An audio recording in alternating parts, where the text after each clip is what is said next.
Most people don't chase money because they love money. They chase money because their nervous system is looking for safety.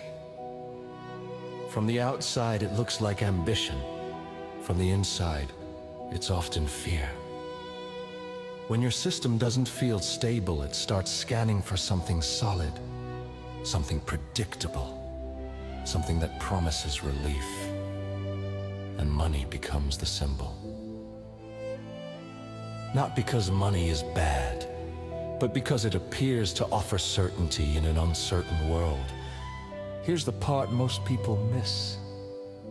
Money doesn't actually create safety, it only temporarily quiets the alarm. That's why no amount ever feels like enough. The target keeps moving, the nervous system keeps asking, what if it disappears? So the chase continues. This is where abundance gets misunderstood. Abundance is not an external number. It's not a bank balance. It's not a future milestone.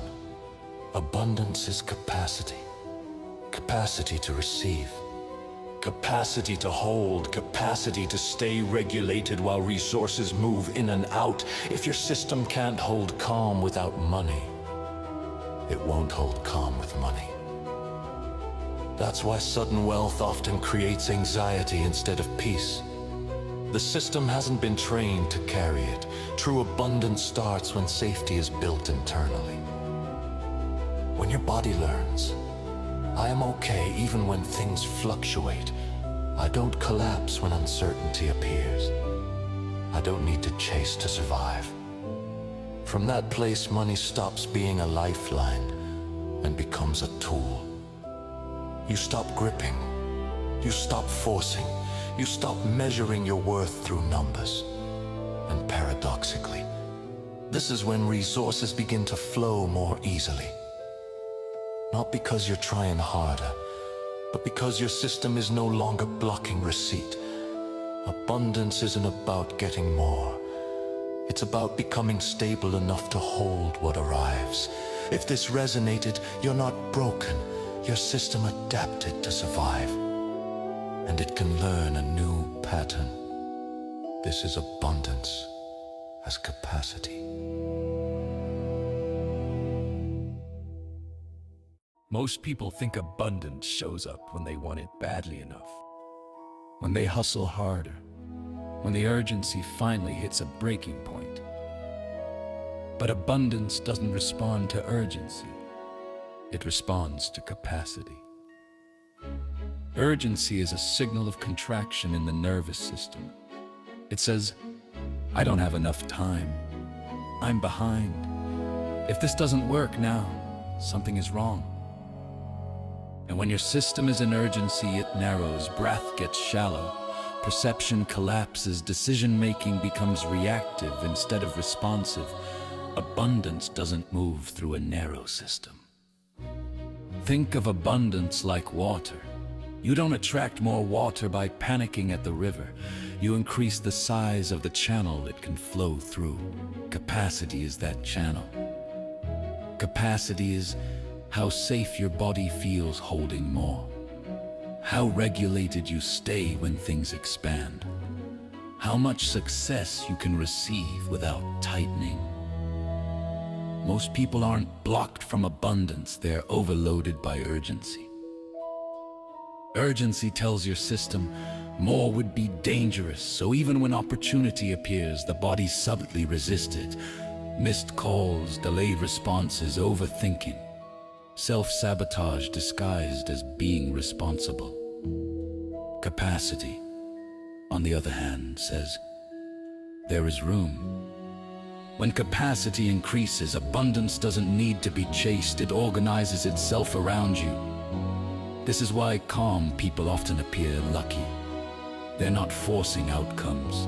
Their system stays open long enough for timing to work.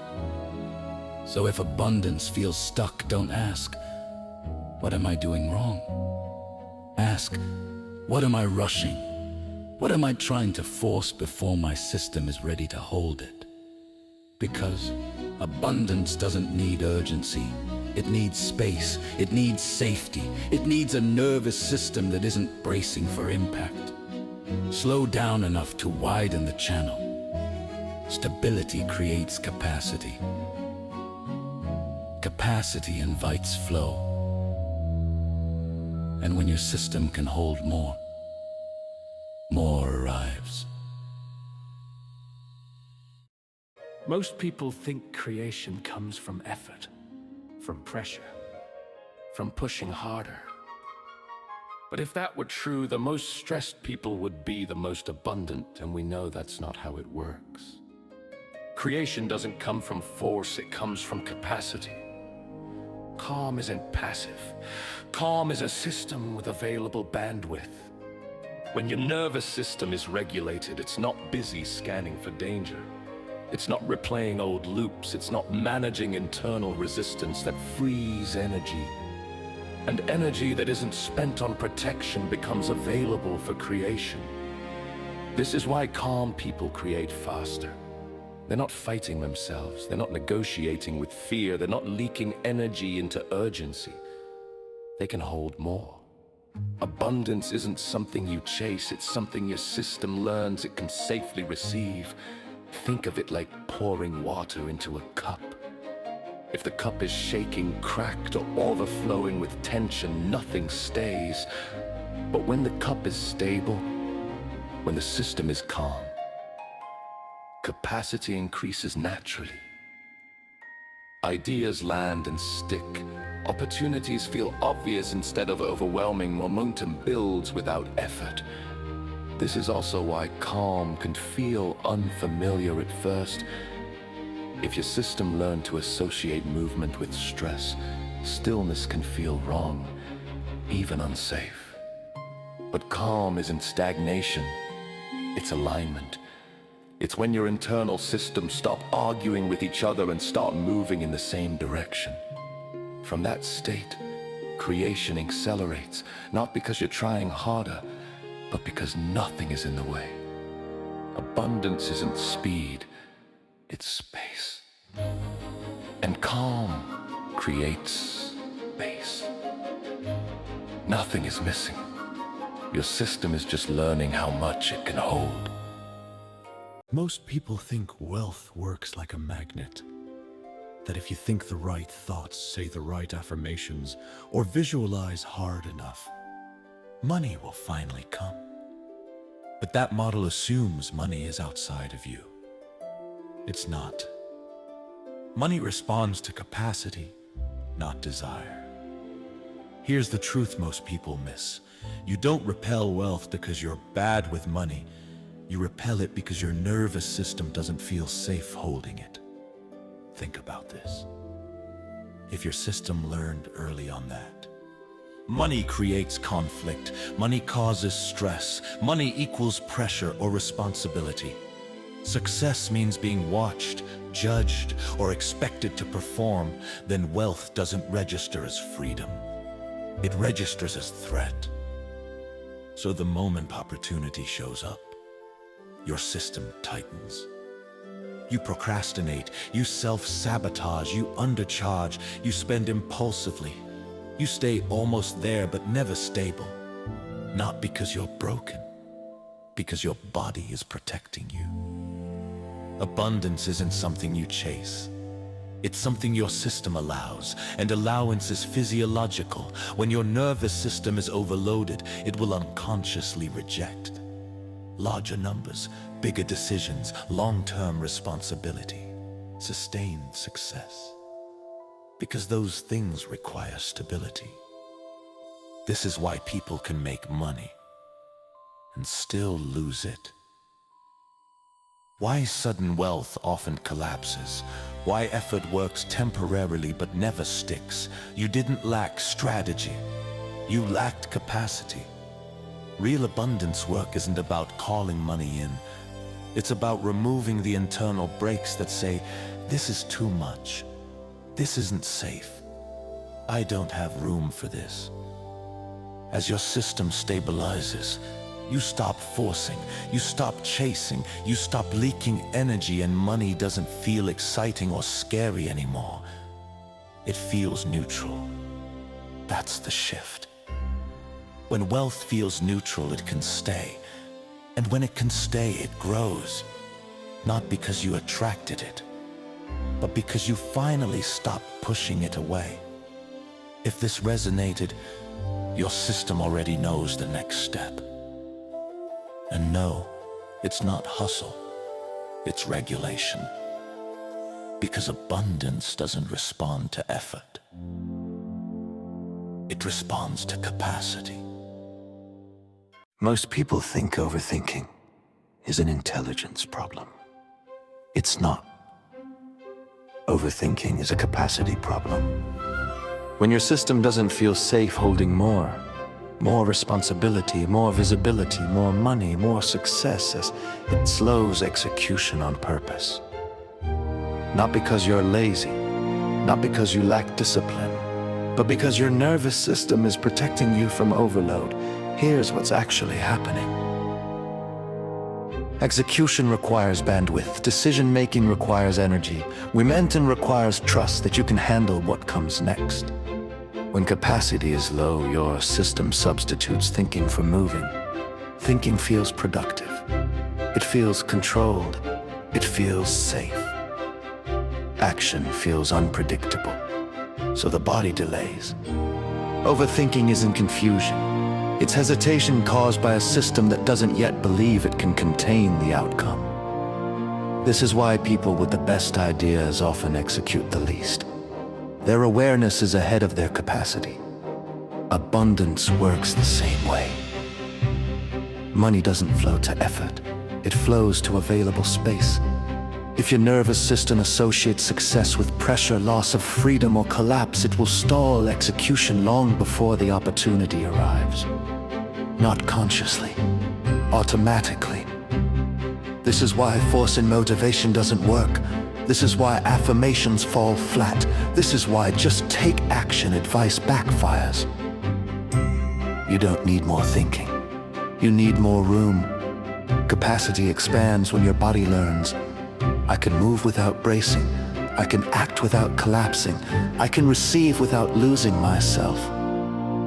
When capacity increases, execution becomes quiet, obvious, almost boring. You stop asking, what if? And start doing what's next.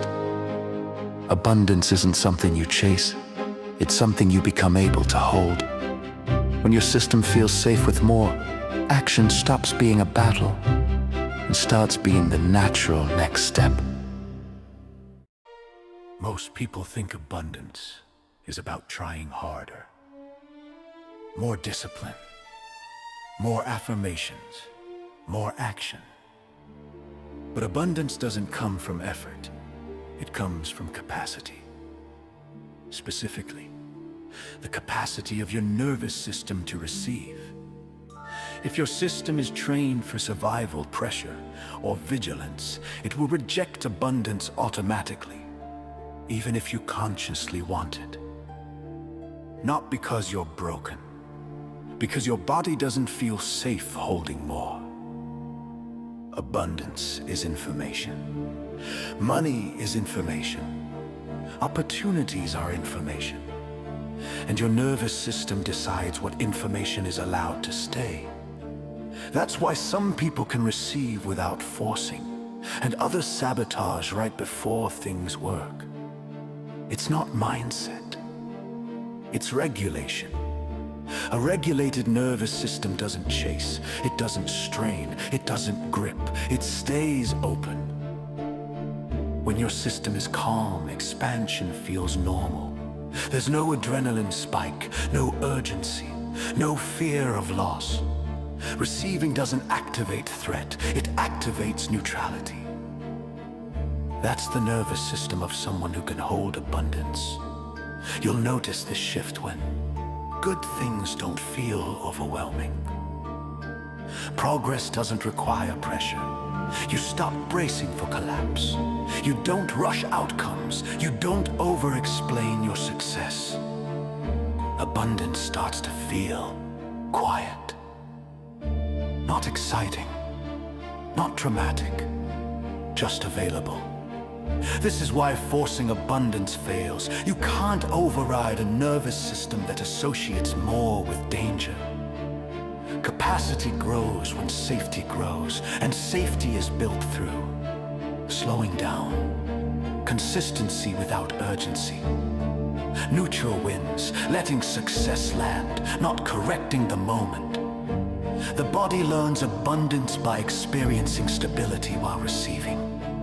When nothing bad happens after good things arrive, the system updates. That's when abundance becomes sustainable. Not because you earned it, not because you manifested harder, but because your nervous system finally had the capacity to hold it.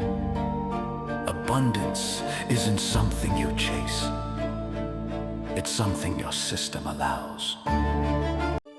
Fantasy feels good, but it's expensive. Not financially at first, nervously. Fantasy lets the mind experience abundance without the body having to hold it. You imagine the money, the freedom, the future version of you. But the nervous system never practices receiving in reality, so the body stays untrained. Fantasy creates emotional spikes without capacity, and every spike is followed by a drop. That drop teaches the nervous system, this isn't safe, this isn't stable, this doesn't last. Over time, fantasy becomes a substitute for growth. You feel rich without building the system that can hold wealth. You feel successful without creating stability. You feel powerful without grounded action. And the nervous system learns to prefer imagination over embodiment. That's why fantasy keeps people stuck. Not because dreaming is bad, but because fantasy bypasses capacity. Abundance isn't a feeling you visit. It's a state your system can maintain. Real abundance feels boring at first. No adrenaline, no rush, no dramatic emotion. Just consistency. Fantasy-based abundance teachings fail because they train excitement, not safety. And money doesn't stay where safety is missing. A nervous system that lives in fantasy avoids small, real steps, resists repetition, chase highs, collapses after motivation fades. A nervous system built for abundance tolerates slow growth, handles neutrality, allows consistency, doesn't need emotional spikes. This is why many people manifest money and then lose it. Their mind visited abundance, their body never learned it. Capacity is built through boring consistency, stable routines, neutral wins, letting good things stay, not upgrading lifestyle emotionally too fast. Abundance grows when your nervous system can hold more without urgency. Fantasy promises escape. Capacity builds freedom. And freedom isn't imagined. It's regulated. Money is one of the most misunderstood mirrors we have. Most people think money responds to effort, strategy, or desire. But money doesn't move toward force, it moves toward order. Money reflects how much complexity your system can hold without dysregulation.